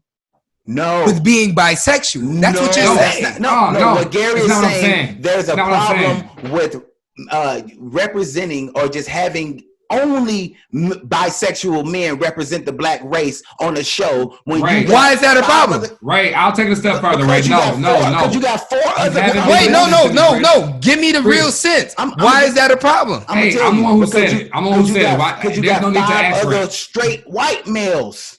No, but that's what I'm saying. You're equating being bisexual with being a problem. You're saying if you're bisexual, you're less than. Me, but you're talking to Ray. No, when you're the only one representing us, it's a problem. But that's what I'm saying, Ray. Why couldn't you get a straight black man and a bisexual man? You got multiple. Ray, they had all of those. They had all of those people there, and those people did not make a connection, and so they did not go to the next round. Gary's saying that's a lie. It was not a lie. Only people that did. The only person down with that. The only people that got engaged. I'm right here. I can answer you. Here's the thing: the only people that got engaged and didn't make it to the next level were white. What you saying, G? All I'm saying is the stereotypes that are perpetuated about black people, whether it's the black family, the black man, the black woman. What about black women? Angry black woman. What about black men? They're gay. What about the black family? They can't stay together. Take those three things. How did they not portray all those There's things? no black stereotypes that says black men are gay. The stereotype is black men are homophobic. In Atlanta, there's no stereotype. There's no. In Atlanta, sure. You talking to two niggas from Atlanta, my G? That's his point. It's two straight men. Wait, two straight men. Two straight guys. I think it's a hit dollar holler. I think it's a hit dollar holler because you're equating being gay or being bi with an issue. I'm saying because that's what you're saying. You're saying is because you're mad about it, right? You're mad about this black. No, Chris. Listen, bro. Listen to what issue. It is an issue because when you talk to a straight person, a diamond who wants to marry a straight man, it is an issue. He did not tell her he liked dudes before he proposed to her. Chris, that shit was staged. He was planted. Because any black woman who hears that a man likes men and women, she ain't going to accept his proposal. And then they can't get that scene in Mexico. That's what I'm trying to tell you. It was intentional because it wanted to display certain perpetuation stereotypical things about black people. And if you don't see that, then you just it's going over your head. It's not going over my fucking head. What I'm telling you guys is this. You're saying is I'm saying being bisexual you're saying being all of this happened. No, that's not what I'm saying. No. What I'm saying, you're saying all of these things happened as if they don't actually fucking happen in real life. And Gary's you're saying it was staged. And what's the percentage, Chris? Come on. The interaction between black men and black women in this city. What's the percentage of straight black men talking to straight black women versus the percentage of bisexual black men talking to straight black women? And want to get Which married. percentage is higher? And want to get married. I don't know. What are you talking about right now? And want to get married. Come on now, Chris. It's more straight to straight because that's what happens in Atlanta in most cities. But why is it that every time I dated in Atlanta, I had to clarify if I was gay or not? And because that's the stigma on Atlanta that they just perpetuated on that show. Ooh, but what I'm saying is that doesn't make it not true. Right. That's my point. It doesn't. Yes, it's true. But I'm saying you're mad as if there's not a lot of gay niggas in Atlanta and undercover niggas in Atlanta. There's plenty of them niggas, bro. Gary's mad because that's the only thing you choose to portray. I hear what you're saying. And what I'm telling you guys is there's a reason for that. And you're not listening to me. And I told you the reason is because none of the straight niggas that were on the show that they brought in found the connection, and then the niggas proposed to a bitch. And that's what we're saying. You're wrong. You're incorrect, Chris. You're wrong. You're incorrect. You're wrong. No, that shit is real. You think niggas propose? Okay, so tell me, the only black man on the show likes men and women, right? Bam, hold that. That's what I'm saying. You're saying it wrong. The only black man that proposed to a woman. He proposed to her without telling her he liked men and women. But that has nothing to do with what I'm saying. What I'm saying is but there he were works for another reality TV show, Chris. Put the pieces together. Gary, there were other black men on the show. So he don't know how to create drama. He knows that if he tells her Diamond is not accepting his proposal, and therefore he can't go to the next round. G sound like he worked. But that's what reality TV shows do all the time. They create Gary, listen to what I'm telling you. Answer my question. TV show doing dramatic things, and another reality TV show is like, no, it just happened by chance. And a reality TV show. I didn't say it happened by chance. I didn't say it happened by chance. What I'm saying is, you're pinning this on someone and saying is that hip hop. Wait. Seriously. Let's get to the bottom of this and we'll be done. You're saying it as if this instant was the only circumstance that the show writers and producers were hoping for when they started the show. You putting words in my mouth, and that's not what I said at all. No. I'm saying it. I said you're saying it as if. You missed exactly what I said. I said the show greenlit certain scenes to perpetuate certain things about black people, whether it's the black man, the black woman, the black family. You're not listening to me. Gary's correct. What I'm saying is what I'm trying to say. The show. What I'm saying is the show greenlit what happened, and in effect, those things were that's what we perpetrated. And then you're saying you're saying it's intentional, and I said right. Why and you asked me why. You asked me why it's intentional, and listen, G. You tell me how it's not intentional. What I'm telling, this is what I'm trying to say this whole time. Listen. Okay. You're telling me it's intentional. It's like when I argue with this nigga on the Friday night out on the porch drinking a beer and smoking a you can't. You can't tell none of G, but G is actually right in this case. But still, Chris know what we talking about. We went to college together. Now we back in goddamn freshman. Come on, talk that shit, bro. We on the dorm, bro. What I'm telling you guys both is what you're saying is the reason that it's intentional that they were portraying black men in a negative, bisexual light is because that's the only black man that they had portrayed in the show. Not true. Period. Okay, so that's what you've just been telling me. Right, but that part is bad. Chris, you're right. I am saying that. However, here's the next part. You keep forgetting part 2. You saying part 1, you're not forgetting part 2. Part 2, the dude sat at the pool knowing he told her last night that he liked men and women, and then commits to calling her a bitch, cussing her out, and saying, fuck you, nigga, get your wig, blah, blah, blah. Like, hold on, bro. So clearly he is showing feminine tendencies, what they want to perpetuate or blackmail. Yeah, but that, tendencies. Listen, these are all things. And then called her a bitch on the way out, completely disrespected her, because that's how black men treat black women, and they didn't stay together, because that's the black family, split up. But all of that shit, all of that shit is correct. All of that shit is correct, but all of that shit intentional by the show because they allowed him to propose to that woman without telling her that because they wanted the drama, they wanted the type of drama that was going to bring. And I would agree with you that he was a random guy that just happened to be bisexual that made on the show if he didn't work for another fucking reality TV show, Chris. Get him. But everybody in Atlanta works in entertainment. Come on, Chris. That can't be your comeback to that. Ooh, Everybody does not work for Real House of Atlanta, Chris. Everybody works in entertainment. How big is that crew size? Listen, this isn't my comeback. Here's my comeback. My comeback is this. You are taking what I'm saying out of context. Everything that you're talking about is happening after what I'm talking about, what I'm arguing. What you're talking about doesn't matter because the man proposes to the woman. So if they put him in there to do that, all he had to do was propose to her to go to the next round. In order to go to the hotel, all he had to do was propose to one woman. That's it. So if they implanted him into that show. Chris, what Gary is saying is if they don't have the character to build the story off of, none of this shit will happen. They told the producers, I'm a bisexual. Hey, man. Ray, be quiet. Don't explain this shit to me right correct. Now. Because here, you guys aren't listening to what I am trying to tell you. Yes, we are. No, you're not. Listen, I'm about to talk right this second. Bomb. Here's what you have told me so far. That the producers put this man on the show in hopes to get that outcome. No. This is what you've told me.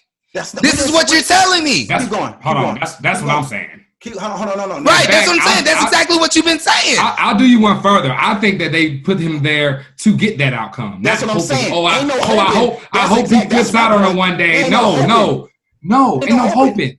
Ain't no hoping. He was there to do it. They did it because he was the only black man on the show.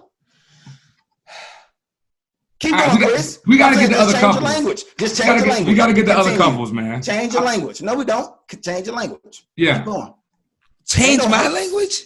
There ain't no hopes. Yeah, Chris, you ain't making no sense. Ain't no hopes. They did what they did. And it's true. What I'm saying is I'm giving you evidence to why I feel like Carlton was planted by the producers to portray a certain stereotype and add drama, but the type of drama that negatively stereotypes black people. Black men. At the same time, because both things can be true. It is. All right, here's the thing. I'm glad you said that. Be quiet. I agree.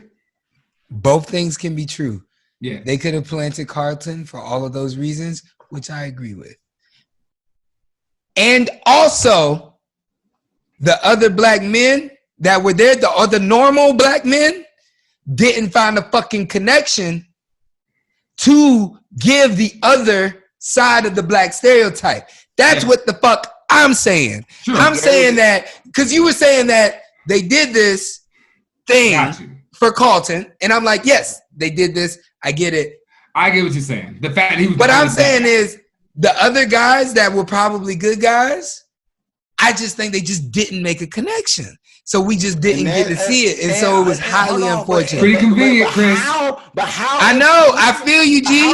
But it's just, I feel like that's just like, that's just what. House full of niggas. And the only black man that doesn't propose, the only black man that does propose is bisexual. Well, let's think about niggas. And you telling me I ain't hold on, wait. I ain't paying for the ring. Hey, Ray. Mexico trip, and all the black men passed up on that. No, hey, Ray, we might actually. That's real. Hold on, wait. Because you could get to the wedding and say no. So you might as well. So you might as well go ahead and get out it. And Chris, and you know they thinking like that. Wait a second. But wait a second. That might be that stink. Come on, but man. Think about it though. Gay niggas. At the end of the day, you still a nigga, and there was niggas in that house that said, "Bro, I get this ring. The ring got what? How many carats is this ring? And I ain't paying for it." All I gotta just do is say yes, and I fly in a helicopter. I fucking go to Mexico. Ray. True. Here's what all of the women that's listening right now gonna say. Here's what all the whistling. The whistling. Oh, that nigga sauce a little dress. The whistling lemons gonna say. What the whistling lemons gonna say? What are the women listening? The lemon whistling gonna say. You doing a whole lot of lemons and whistling over there. Oh shit! What am I saying? Here's what all the women listening gonna say. They're gonna be like, maybe, just maybe, that's shining a light on you straight black men and y'all insecurities about committing to something. No. Wait, Ray. How hard would it be for you to propose to a woman that you've never seen? Chris, the reality. Would you propose to a woman that you've never seen before? I did Steve Harvey's show. No, Ray. Answer the question. I don't need no roundabout answers. Would you propose? You have to. You're proposing to marriage. No. Would you propose to a woman you've never seen before? The authenticity of the show, Chris. No. The authenticity of the show. How much of an actual scientific experiment it was, and how much. But that's what I'm saying. It's harder. Listen to what I'm saying. It's harder for black men to literally propose to some person that they've never seen before. So all of the other two and niggas. And that show just perpetuated that as well. Oh, the other two niggas that were there, they probably had conversations. They were talking, and they were just like, I'm not going to be able to fucking propose to this bitch I've never seen before. Right. You think they ain't talked to the producer and they didn't say, if you propose to somebody, you get to go to Mexico, we'll shop you out, you meet each other's parents. And when man. Hey, I'm not here for the conspiracy theories right now. I can't. Let's continue talking about let's continue to talk about the underbellies of the show. But we're still talking about the show. We're talking about Love is Blind, and that was a part of Love is Blind. That let's was just go. underlying piece. I had to get it off my chest. This is a long left turn. Yeah, my bad. I had to get that off my chest. But it really isn't, though, because it really just takes... Because people, you got to think about it. When people watching shows, they ain't watching for the same thing. Yes. So some women are watching to get to the end. Other women are watching to get invested. Men just watching because their girlfriends telling them to watch it. G turned the shit on and was like, ain't this some bullshit? Thank you. Exactly. You know what I'm saying? And that's what he took from the show. But I had the same thoughts. I'm just telling you that. But at the same time, I didn't equate it to.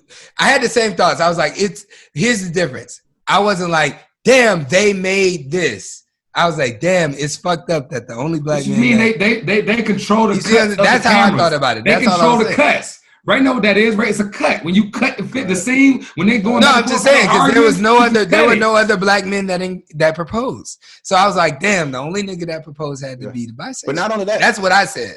I was like, it's happened since. I was willing to get by the bisexual part if he just didn't disrespect her so bad and she was leaving. Yeah, it was crazy. He was arguing like he was like, your wig, you had that fake ass wig on or some shit. Bruh, that nigga, what it is he worked for Real Housewives of Atlanta. He's probably just gay.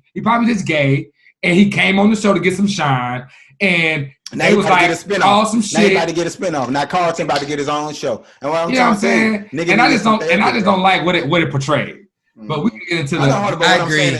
I agree there. These crackers that got did by these women on this show though, because out of the 5 couples or 6 couples, only 2 said yes. Yeah, man. Only wait a second. Emma. Wait a second. Wait a second. What? Yeah. How many couples? 5 or 6? 6. No. It was 5 after. How this conversation started? This man said these CAC. CAC. Who said that? I'm sorry. You know how I am, bro. All these crackers. Oh shit, that's hilarious. You can't say that on this pod. Gee, we got cracker listeners. I feel like don't we say nigga on this podcast? Yeah, but we I mean, we niggas. We can say that. So we can say nigga, but we can't say cracker. Okay, cool. I got you. No more. My bad. Anglo-Saxons. That's better. That's better. Okay, we appreciate that. Let's Anglo-Saxons is perfect, actually. Sure, fine. It's not perfect, actually. You a fool. I said didn't want to start the whole Yeah. Is that Yeah, right? yeah. I don't think it's right. Because the remainder of the show is white people. So if you're going to say crack ass crackers, the remainder of 30, 40 minutes, we talk It about was this just a shit. joke, y'all. But let's go. Come on, move That's forward. like goddamn a third of our listeners right there. Just out the door. Out the door. Well, done. Yeah. But I mean, I thought the whole experiment was dumb. I still think it was superficial. The show was still mad superficial.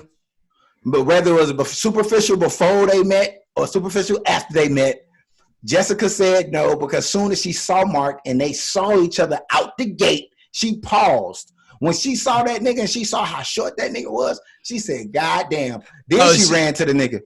She was like, bless your heart. She said, but she was trying to get Barnett the whole time. Can we talk about just the pause real quick? So we at the pause right now, right? Yeah, you can't see it. Yeah. That's these niggas. I got a theory, bro. That's these niggas' fault. Okay. Okay. And when I say niggas, I mean the males. I'm sorry. So this is the males' fault, man. If I was Mark, I would let all them hoes know. Look, I'm 5'7".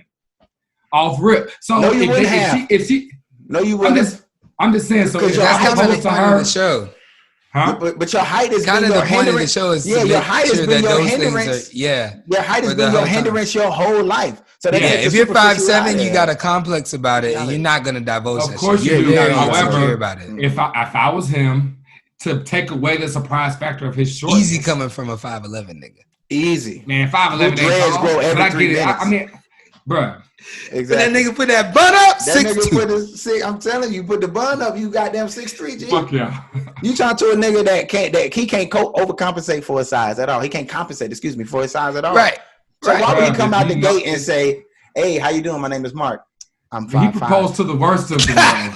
She's gonna walk right out the door, like she gonna walk right out. She's like, oh, because the whole time it's gonna be in the back of her head. Right. Oh, wait a minute, no, but she did Mark dirty in the pause. She played him to the left because Barnett said it was a dumb connection. If it was other women in the house, I would propose to you.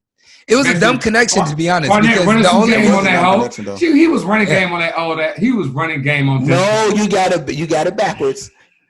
Jessica was running game on him. That's what we're talking about, right? I said on Barnett. Yeah.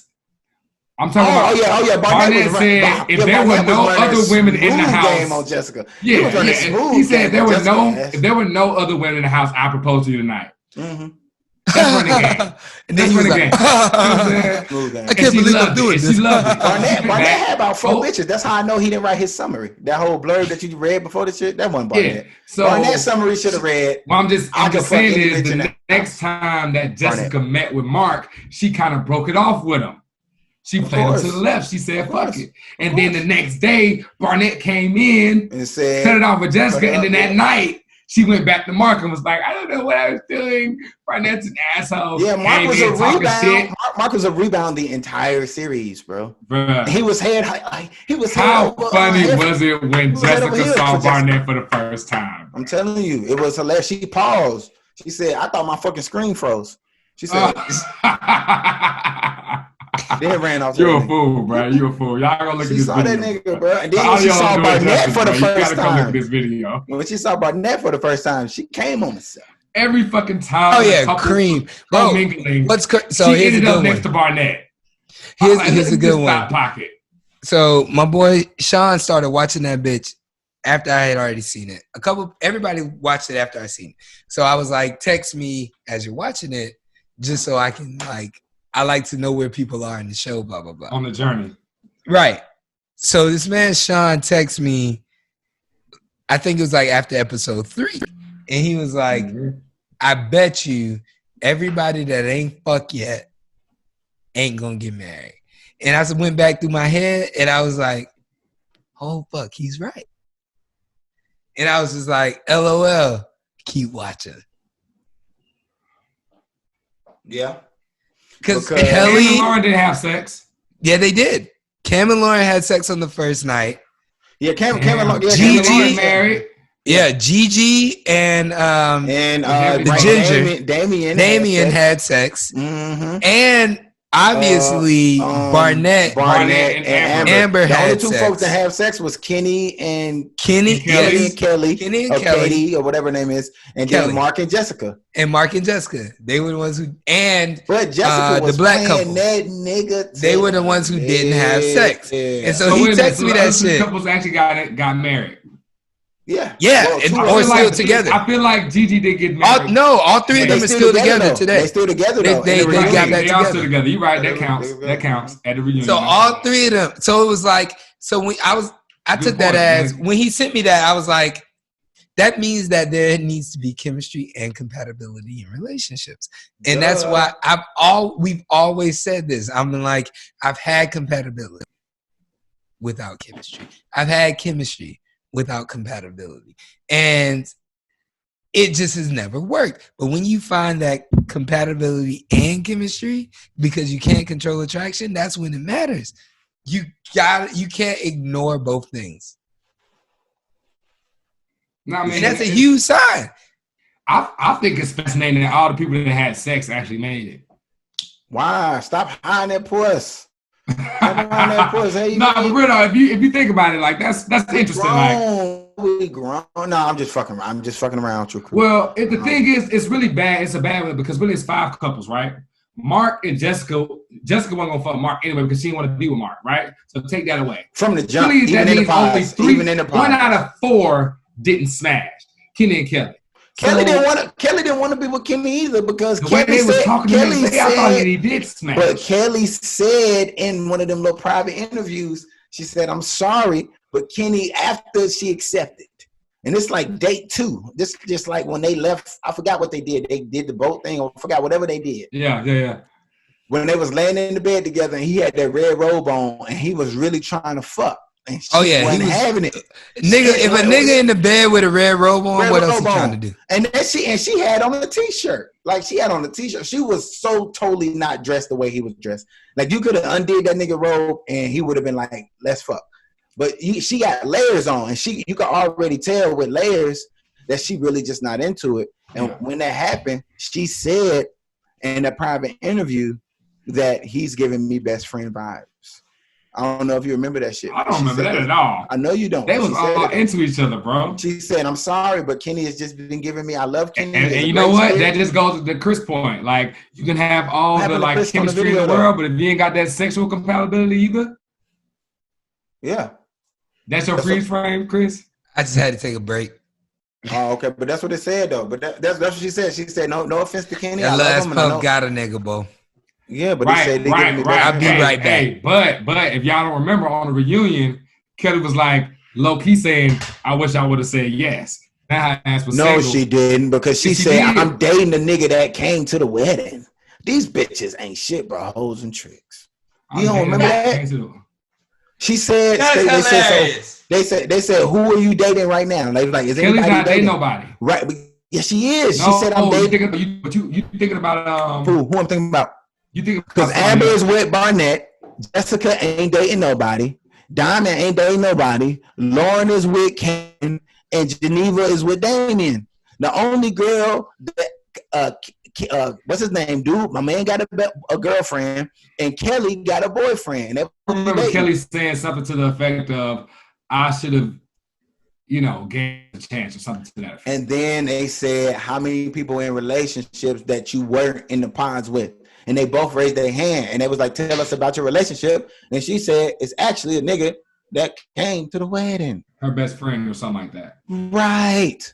So she knew she didn't want to marry this nigga anyway. She just another Jessica or just another Carlton. Maybe so. Who knows? You know what I'm saying? That's all for the story. She knew she didn't want to date Kenny lame ass. Nah, man. Can we talk about how much of a bitch Jessica is, bro? Jessica's the bitches of all bitches. She is the worst of y'all. Females, if you listen to the pod, it don't get too much worse than Jessica. And I'm not gonna bash Jessica too hard because it's a lot of niggas that move like Jessica.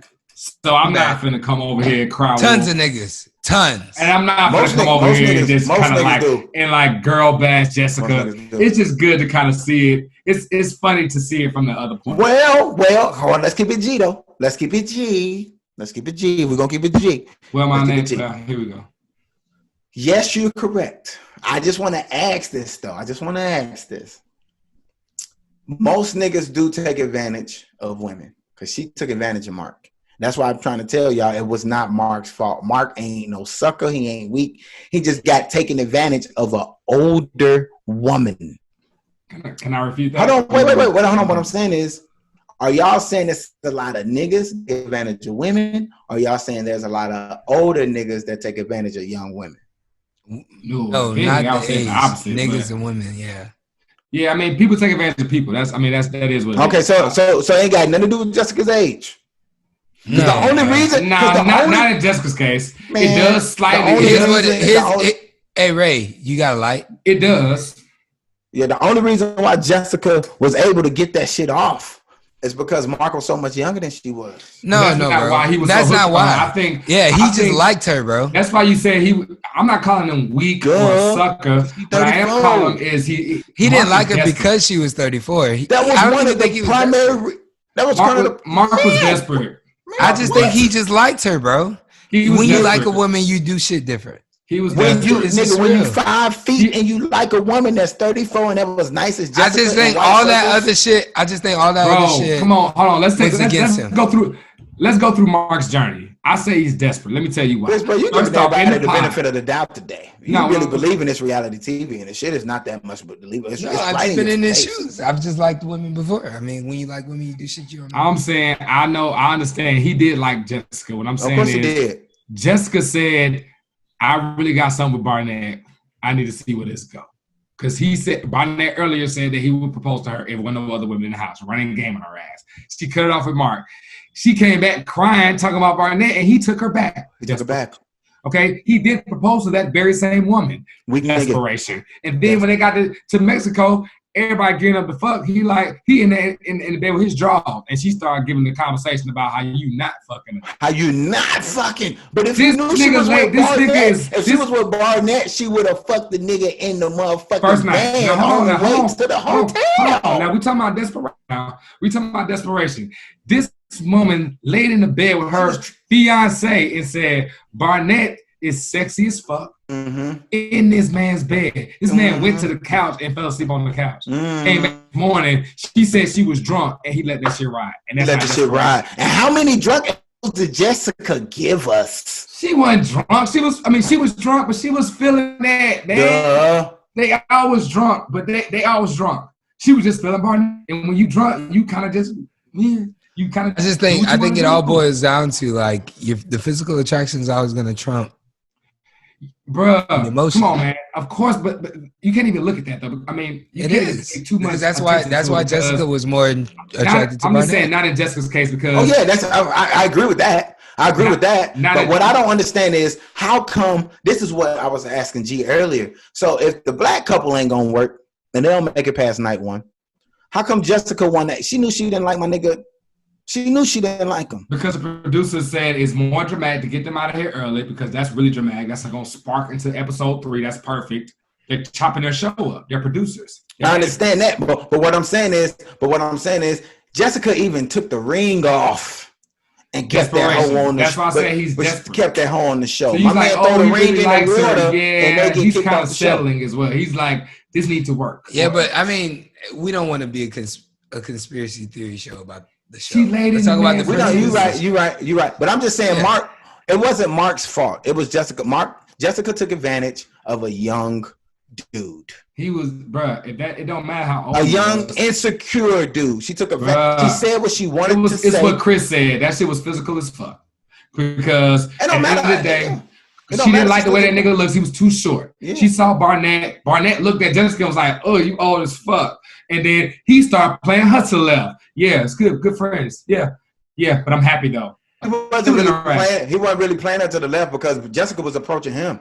Barnett wouldn't want. He wouldn't have walked up to that bitch. What I'm saying is they both were engaged. Yeah. One was trying to flirt, the other one was playing her to the left. Yeah, that's what I'm saying. And I guarantee you, if she was a hot dime piece, he'd be more susceptible to lean in a little bit more. Well, saying that he would let something get on camera. He was with the hot dime piece. What is who is your favorite dime piece per se? But I'm not saying dime. What did you think about? I'm with the bad chick.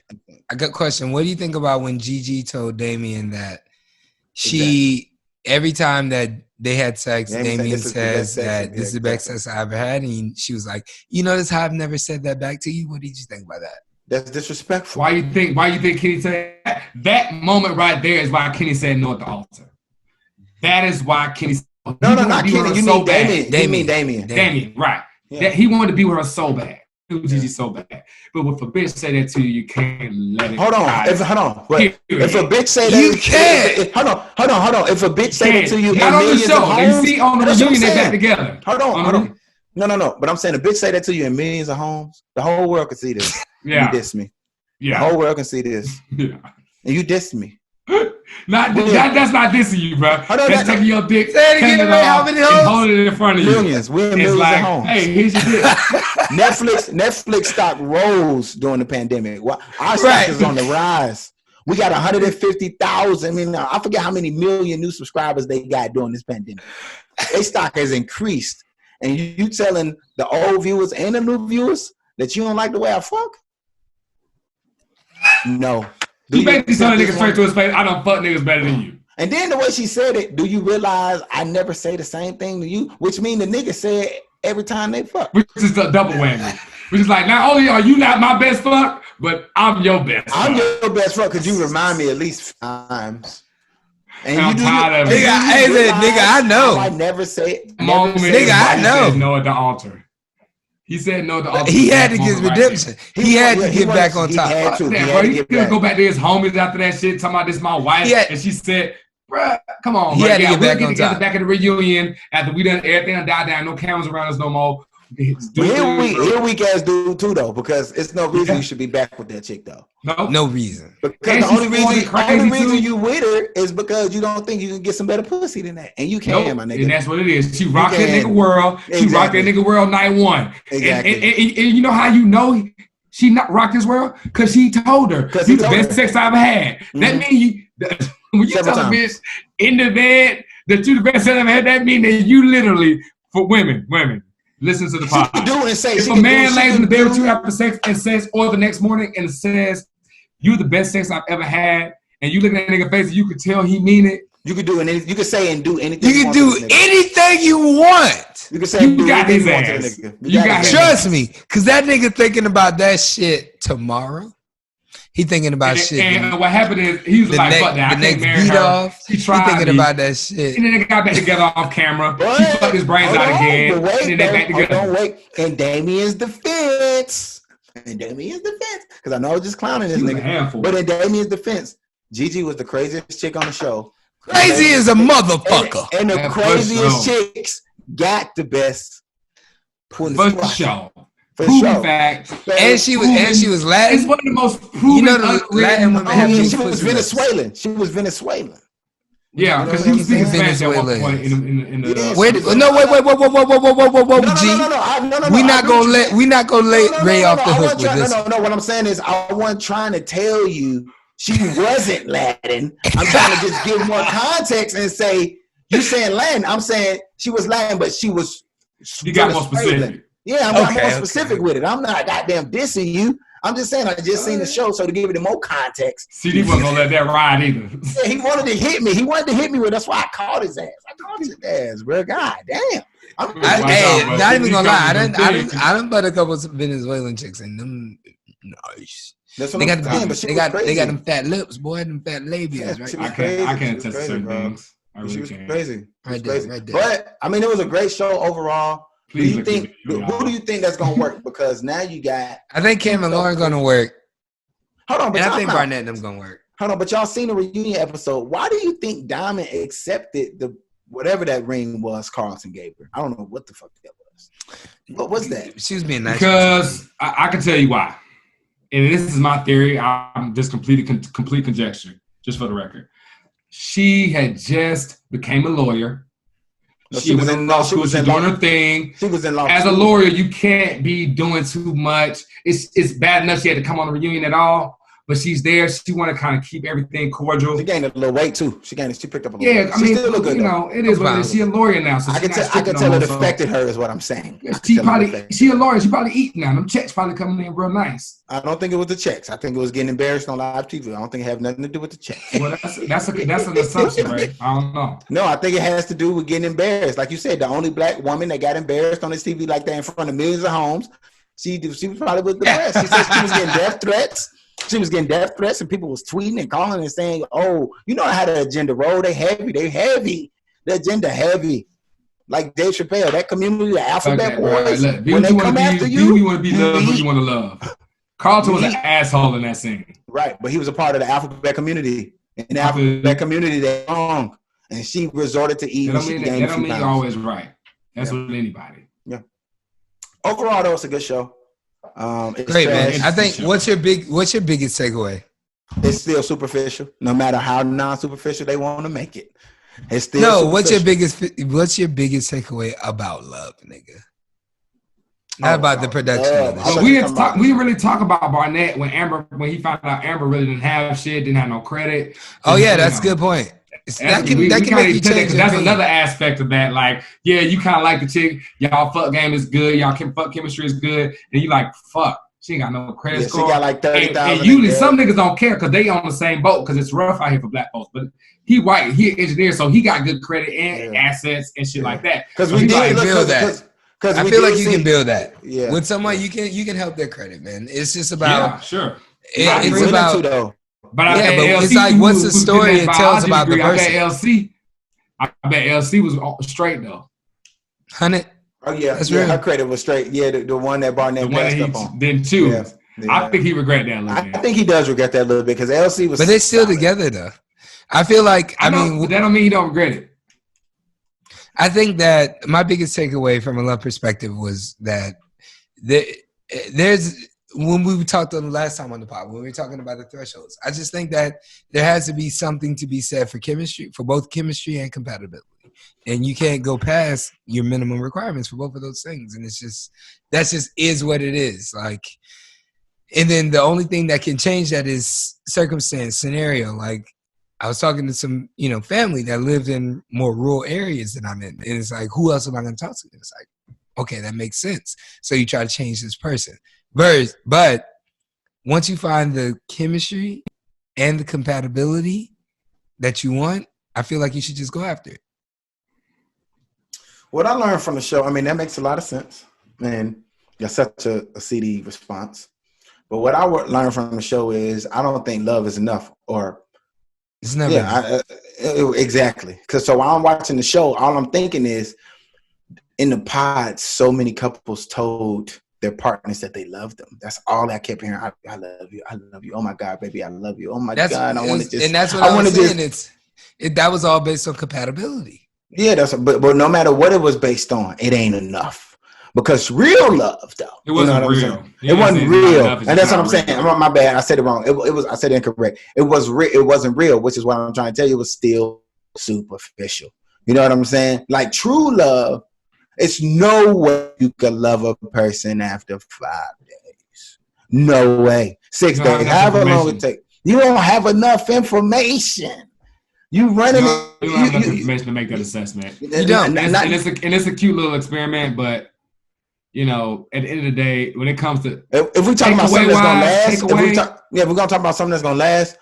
It's not long enough. The process, you gotta know your partner better. Exactly. The scientific experiment is not long enough. That's what I learned. Like and true love, because we talked about this 2 podcasts ago.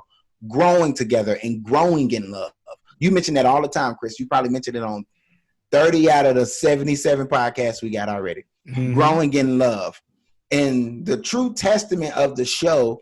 It's still superficial because it doesn't matter what we do with the screen up, behind closed doors, behind the pod. The real work gets done when you see I'm 5'5", and I see that you a boozy bitch that's staying Peachtree, that's always bragging about your dog and your fucking house and all this shit, because that's when the real work comes in when I realize you 20, 30,000 in debt and you tell me every day you ain't got no job and you don't want to work. and you just do whatever and you just cool. That's when the real work come in. The real work come in when you tell me you like niggas on the side.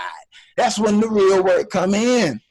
So no matter how dope in the premise of this show, they don't even have to call it Love is Blind. They can say, look, secrets of love or whatever. It ain't even got to be blind, but you could be dating somebody for a month and you holding on to a secret, and then you got to tell somebody your deepest secret. And then I guarantee you the show will be just as interesting as it would be with Love is Blind. Like it's just, it's just about. That's all it is. It's just basically a show that shows the talking phase. Exactly. Cut the moving phase straight to marriage phase. That's all. It just cuts out the middle part of a regular relationship and just sees what happens. And you know what's crazy about something that we didn't even address. Speaking of Carlton and Diamond, that we didn't even address. Diamond really was getting ready to try to make it work. She was. That's what black women do. She was about trying to make it work. That's what black women do. I love they understand that they when she's willing to understand his plight, like whatever mama. It may be, because you got to understand. And like I said, let me give a disclaimer.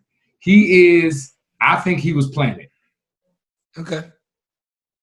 Hell, leading up to the pool scene, he's like, man, I just want to be able to be, 100 with you. I want to make sure that, I just, you got something to say it, then say it. I just don't want you to reject me. I've been going through a lot of rejection. He planned it up. Mm-hmm. When he already in the positive toes, he like, niggas and women, we already know. We just trying to figure out when you going to tell her, bro. Like, first off, you should have told her before you proposed. You should have told her.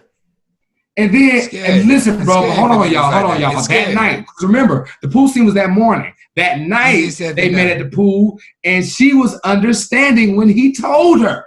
This my whole problem with the whole thing. She was understanding. She was like, well, okay, we can work it out. Like, so you don't like men now, right? Because that's what any woman would ask. You with women now, right? Like, you like women? Like, so, you know what I mean? But that's his thing, but that's his thing. He still like men. So why put him on the show, right? I know we get it. We coming full circle, G. We get your whole. That's a 360. That's a Tony Hawk. Yeah. Hey man, y'all boys, this is good, man. I enjoyed it. I can't wait to see what the people say about it, though. I can't wait to see what the true crew say. Yeah. Carlton was definitely planted. I'm coming around with G on that. I just think that there were other people there. And so I wouldn't say that it was maliciously the only black person. I think it was malicious. The producers decide what gets shown to the public. I think it was malicious. I'm pretty sure they had hours and hours of footage that's on the cutting table right now. It didn't make it. Mm-hmm. And what I'm saying is, there's a reason why that wasn't one of them. Okay. All right. Well, we had out. I gotta take a nap before Last Dance. Take the Love is Blind. Oh, that's right. Last Dance Part 2 coming on in an hour. Figgities. Yeah. I'm about to take a quick little nap, 30 minutes, and then I'm gonna wake up and get after. I ain't never took a 30-minute nap ever. I have. What? Called a power nap. In and out, baby. Here we go. I'm not built that way, man. Oh yeah. This is gonna be lovely. Yeah. Awesome. But I mean, we literally came on and we talked about what we was gonna talk about. Discuss Love is Blind. Y'all make sure to watch Last Dance Part 2. Watch that shit, please. We appreciate G-Dub coming on the show once again. It's probably like his third show in like the past 4 shows. True, yeah. You know what I'm saying? He might be out parks in this motherfucker. You know what I'm saying? Right. So, but yeah, we appreciate it. And if you haven't watched Love is Blind, please go watch it. And we appreciate G's interesting perspective on the show. Yeah. So yeah, man, that's all I gotta say, man. Y'all already know, man. Follow the Truth Crew. Follow everybody on Instagram. I'm gonna finish this thing up. What you got going, CD? Anything you want to leave the people with? No, man. I got nothing. Stay inside. Oh, yeah. Hey, man, for all the people that listen to the pod that live in Atlanta, okay, this is just my opinion on it. I feel like they opened up some stuff. It seems kind of fishy. Nail salons, barbershops, they opened up last Friday. Where the niggas go?